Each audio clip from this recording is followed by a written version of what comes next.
Tinapos na ng INC ang Rally for Transparency and a Better Democracy pagkatapos ng pangalawang araw nito na naka-schedule ng 3 araw dapat, 3 days. Message sent, kumbaga, na ipahatid na ang mensahe sa isang paraang narinig ng mundo, napanood ng daigdig, na ibalita kung nakikita po ninyo. Hindi man alam ng marami sa kanila kung saang lupalop ang Pilipinas, ay nalaman naman nila. Ang problema ng mga Pilipino, miyembro man ng INC o hindi.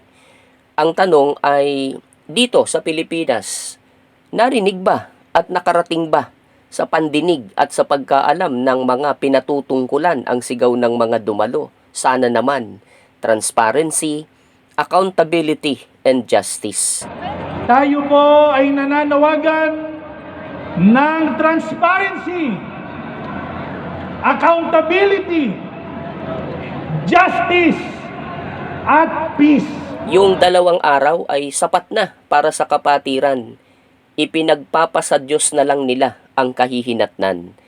Ang mahalaga ay hindi na nahimik ang iglesia. Nagsalita sila, sumigaw. Lumabas sa mga lansangan, hindi basta umiyak na lang sa isang tabi at naghintay na kung anong milagro na magmumula sa kawalan. Nilinaw ang dahilan kung bakit nagrally. Ngayon, walang nakukulo. Investigasyon, drama-drama. Hindi ka na naman, hindi ka na naman. INC for transparency, INC for accountability, INC for justice kami. Justice, justice, not justice. Justice, justice, not justice. Hindi para sa sarili, hindi lang para sa INC kundi para sa bawat mamamayan at sa kapakanan ng mahal nating bayan. Sa kabila nito ay may mga komento pa rin ang ibang tao na hindi yata Filipino at nagtatanong, parang nang-iinis sa pagtatanong. Bakit naman daw 3 days ang tinakdang schedule ng rally? Ano ba daw talaga ang dahilan? Really? Galing yata sa planetang Mars ang may ganitong mga pagtataka. Parang walang alam sa kaganapan sa Pilipinas. Manhid ba o sadyang wala lang talaga silang pakialam? Parang yung isang senador na nagsabi na wala raw silang pakialam sa mga rally-rally. Wow! Ba't naman siya makikialam? Samantalang busy yata siya sa personal na interes. Walang pakialam sa interes ng bayan. Trabaho yata sa Senado yung sinabi niya na pinagkakaabalahan nila habang nagrarally. Sana nga ganon. Pero mga kababayan, mga politiko ito Hindi natin lubos na pagkakatiwalaan. Bakit po? Madalas ay iba ang ginagawa sa sinasabi. Alam natin yon, hindi nang bagong bagay sa atin yon. Sagutin nga po natin kung bakit 3 days ang itinakdang schedule ng rally ng bayan sa Quirino Grandstand. Liwanagan nga po natin ang labong-labo at hindi makatulog kung bakit nga ba ganyan. May kasabihan nga, di ba? Isang beses ka lang pagsabihan ay dapat gets mo na. Dapat kuha mo na ang mensahe. Kapag inulit pa yan ng kausap mo, ay may diferensya ka. It's either hindi malinaw ang delivery ng mensahe or di mo naunawaan ang mensahe. Baka mababa ang IQ mo. Ganyan ang nangyari kung bakit 3 days ang nakalagay na schedule ng Rally for Transparency and a Better Democracy ng INC. Nung nanawagan ang INC sa pamamagitan o sa pangunguna ni Ka Eduardo Manalo na binasa sa Net25, ay hindi na gets ng administrasyon ni PBBM ang sitwasyon at sirkumstansya at mga posibilidad. 3 days na rally dapat originally, sabi nga, di ba? Yun ang naging resulta. Ulitin natin kasi baka hindi pa rin na gets. Kailangan pa bang umabot sa 2 days o 3 days ang pag-deliver ng mensahe? Kung matalino po ang tatanggap ng mensahe, ay sa isang araw lang malinaw na ang lahat. Napakasimple naman ng mensahe, hindi naman napakalabo. Ano ang mensahe na hindi na gets? Buksan sa publiko at gawing transparent ang hearing, ang pagdinig ng ICI, yung paglilitis sa kaso ng mga magnanakaw sa kabanang bayan. Sangkot ang marami-rami rin na empleyado ng DPWH at ang mga politiko na nagpatakbo ng korupsyon o nakawang nabanggit. Yung utak, yung pasimuno para malantad, pagbayarin, singilin, papanagutin, ibalik ang ninakaw. Narinig ko yung isa, malinis daw ang konsensya niya. Wow! Hindi raw siya nagnakaw. Maisisigaw ba niya yan sa harap ng taong bayan? O kaya lang niyang sabihin yan sa closed door hearing nang nag-iimbestiga sa kanya ang ICI. Ipaliwanag niya sa publiko sa pamamagitan ng bukas na paglilitis ng ICI nang walang impluensya at walang cover-up ng mga kasapakat niya. Habang nanunood ang mga mamamayan, ang problema marahil ay kung paano niya papapaniwalain ang mga ninakawan niya. Kaya closed door ang hearing. Mas madali nga naman yun lumusot pagka ganun Tipo ba? Gawing live ang hearing para maging saksi ang taong bayan sa kaganapan at proseso at progreso nito. Marinig ng taong bayan ang tanong ng taga-usig at sagot ng mga isinasangkot at mga akusado. Hindi yan pinakinggan ng administrasyon ni PBBM. Ang daming dahilan. Kesyo hindi raw ganun kadali dahil kailangan pang ihanda ang pasilidad para rito. Nakakaawa naman ang ICI. Talo pa ng ordinaryong vlogger. Yung vlogger na gustong mag-live, gadget lang niya ang kailangan at script niya kung meron man. Minsan nga wala Pero nakakapag-live, kawawang ICI. Nakalimutan nila yung isa pang kasabihan. Ano yon? Kung ibig ay may paraan, kung ayaw ay laging may dahilan. Ayaw mag-live, eto tayo ngayon. Umaalma ang mga mamamayang ninakawan.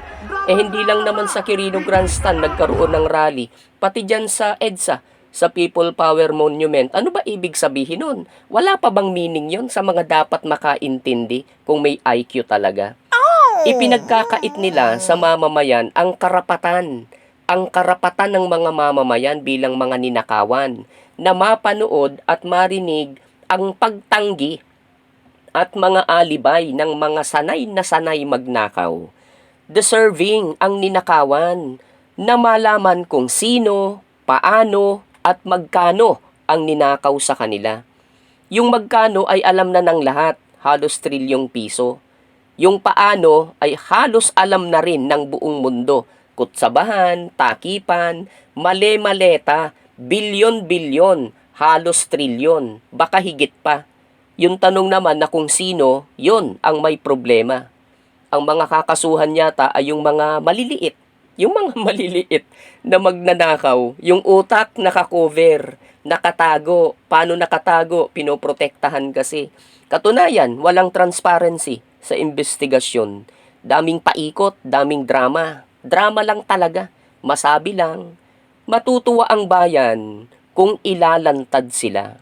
Maipakukulong, mahuhubaran ng maskara.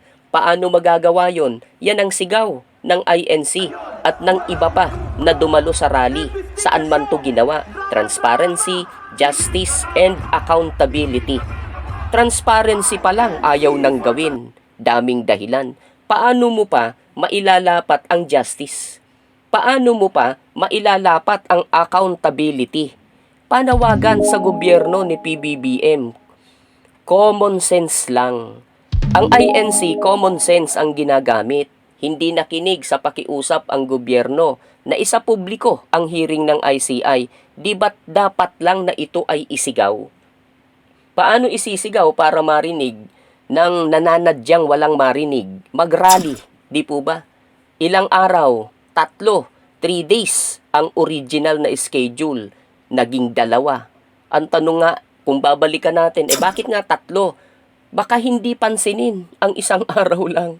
Lalo na yung nagbubulag-bulagan, nagbibingi-bingihan, daldal, yun ang marami. 100 araw ka mang mag-rally pagka ganyan ang attitude ng mga yan, hindi ka talaga maririnig ng mga yan.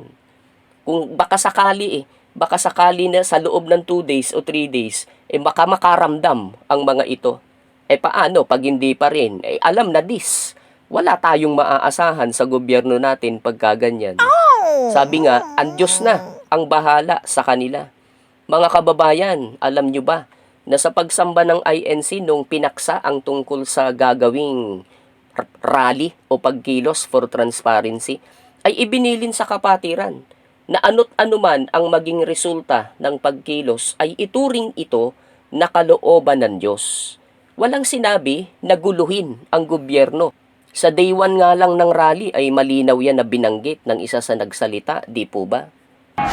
Hindi tayo sang-ayon sa anumang solusyon na labag sa konstitusyon. Sang-ayon ba tayo doon, mga kapatid?